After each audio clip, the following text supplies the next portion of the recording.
What if I told you that we're not the center of evolution, but our genes are? That every action, every behavior, and even our deepest instincts can be explained by the silent agenda of our genes? The Selfish Gene by Richard Dawkins is a revolutionary look at evolution from the gene's perspective. If you've ever wondered why we act the way we do, stick around. This is about to blow your mind. Published in 1976, turned the world of biology upside down. Richard Dawkins, a biologist and brilliant communicator, introduced the radical idea that evolution isn't about species or even individuals, it's about genes. In this video, we'll explore Dawkins' core ideas, why genes are selfish, how this shapes life as we know it, and the surprising role of cooperation in survival. By the end, you'll see the world and yourself through a completely new lens.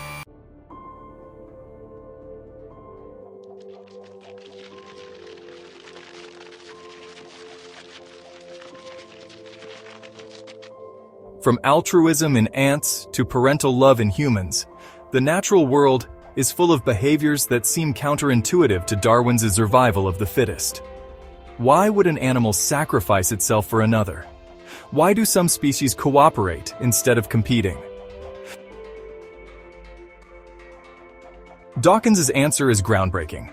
It's not individuals or species that are trying to survive. It's genes. And once you understand this, everything starts to make sense. Dawkins' central argument is simple yet profound. The true unit of selection in evolution is the gene. Genes are the building blocks of life, and they compete to be passed on to the next generation.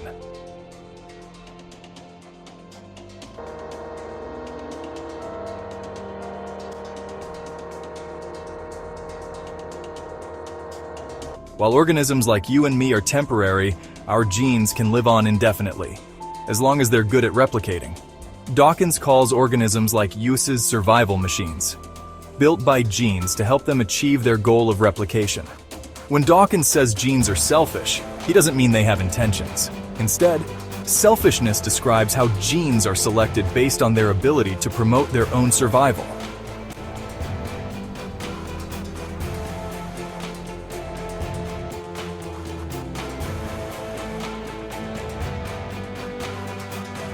This doesn't mean organisms are always selfish.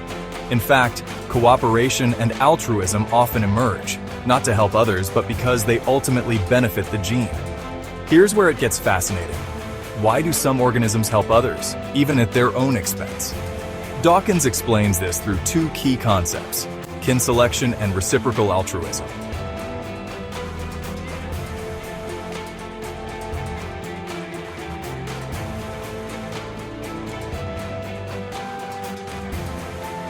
Kin selection means we're more likely to help relatives because they share our genes.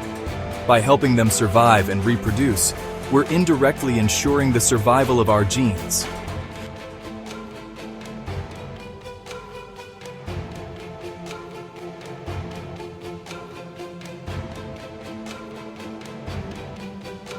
Reciprocal altruism explains cooperation among non-relatives. If I help you today, you might help me tomorrow. Over time, this you scratch my back, I scratch yours behavior benefits both parties' genetic success. Dawkins also introduced the concept of the meme, a unit of cultural transmission. Just like genes, memes replicate, mutate, and compete for survival.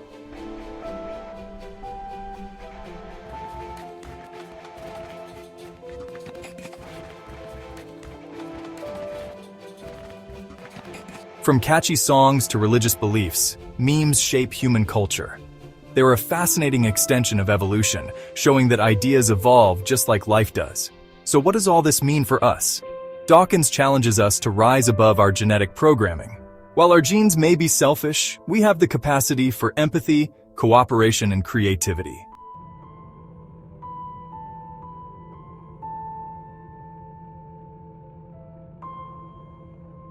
We're not just survival machines, we're conscious beings capable of shaping our destiny.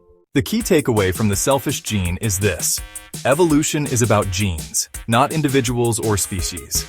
Once we understand this, behaviors that seemed puzzling, like altruism or cooperation, become crystal clear.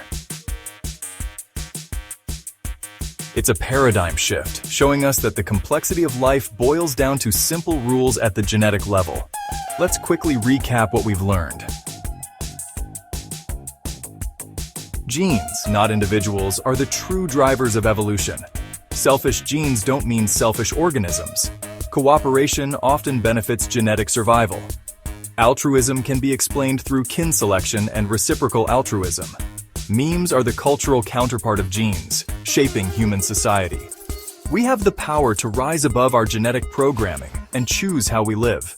This book isn't just about biology, it's about understanding the very fabric of life. Now it's your turn. Which concept from the selfish gene resonated with you the most? Do you think genes truly explain our behavior, or do you have a different perspective?